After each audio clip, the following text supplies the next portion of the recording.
Stop being nice. I mean it. Stop it right now. You might think I'm telling you to become a bad person, but I'm not. I'm telling you to save your life. Because here's the brutal truth that society, your parents, and your teachers probably never told you. Being nice isn't a virtue. In many cases, it's a curse. It's a slow-acting poison that's destroying your self-respect, ruining your relationships, and turning you into a perfect target for manipulation.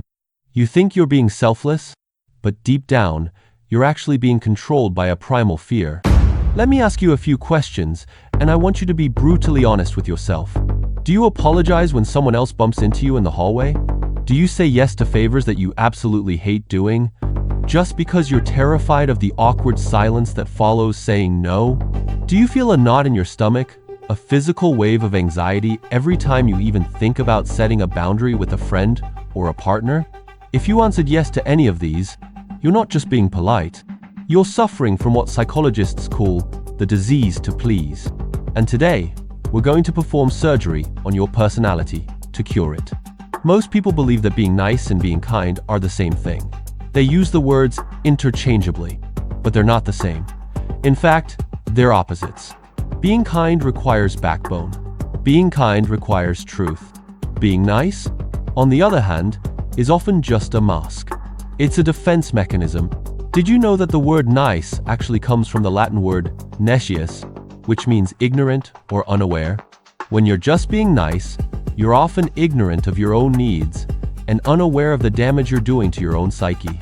You see, there's a very dark side to this behavior. You might feel like a martyr, sacrificing your happiness for others, but have you ever wondered why you often feel so resentful? Why do you feel like you're giving 100% but getting zero in return? Why do you attract people who take advantage of you over and over again? It's not bad luck. It's a psychological pattern. You're inadvertently teaching people to use you. You're training them to treat you like a doormat, and then you're getting angry when they wipe their feet. In this video, we're going to dismantle the psychology of the people pleaser.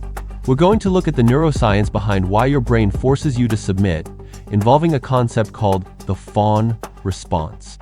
We're going to expose a concept called the Covert Contract, which is the secret, manipulative deal you're making with the world without even realizing it. And most importantly, I'm going to teach you how to transition from being nice, which is weak, to being kind, which is strong. You'll learn how to say no without feeling like a monster, and how to finally stop seeking validation from people who don't even care about you. If you're tired of feeling drained, used, and underappreciated, this analysis is for you. The nice guy finishes last, but the authentic person finishes well. It's time to stop apologizing for your existence. Let's get into it. Let's start by clarifying exactly what we're dealing with.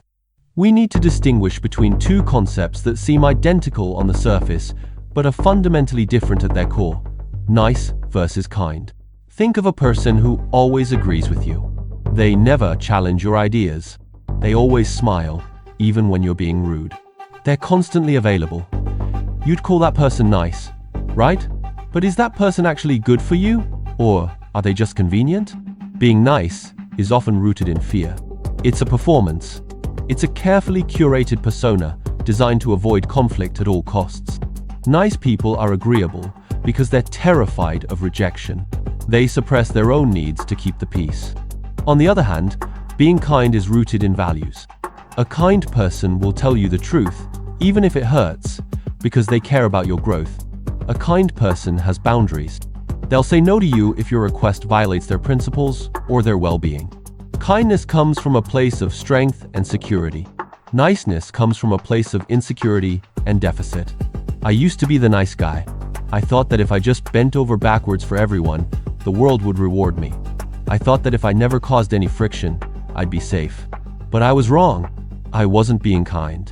I was being weak, and people can smell weakness. It attracts predators. It attracts narcissists who are looking for someone to feed on. When you project that you have no boundaries, you're essentially putting up a neon sign that says, "Please use me." But why do we do this? Why is it so physically painful for some of us to just say the word no?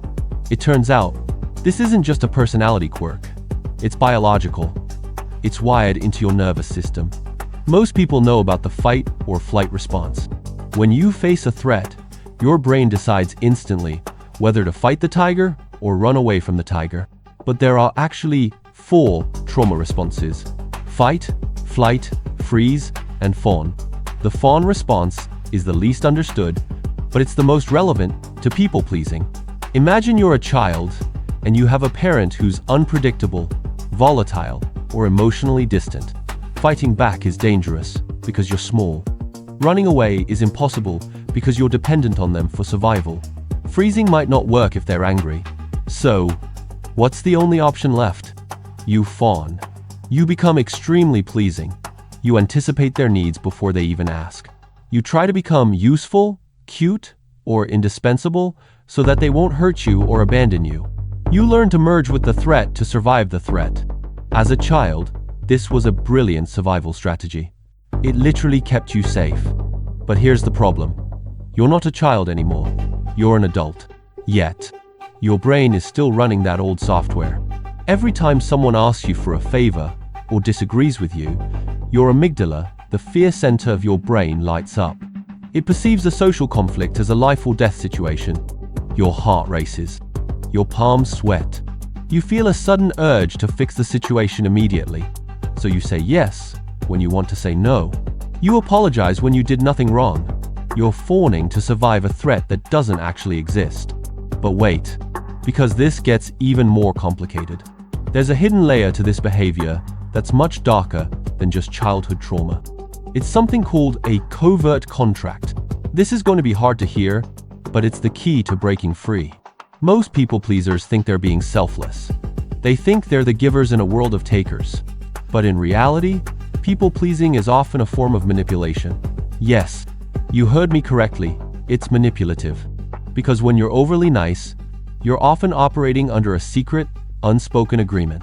The contract goes like this: I will do everything you want, I will never complain, and I will be the perfect friend or partner. In exchange, you must never leave me, you must never be angry with me, and you must love me exactly the way I want to be loved. The problem is, the other person never signed this contract. They don't even know it exists. So when you sacrifice your weekend to help them move house, and they don't praise you enough, you feel resentful. When you listen to their problems for hours, but they're busy when you need to talk, you feel betrayed. You think, after all I did for you, how could you treat me like this? That anger, that deep resentment you feel, is the result of a failed covert contract. You weren't giving freely, you were trading. You were buying their approval with your submission.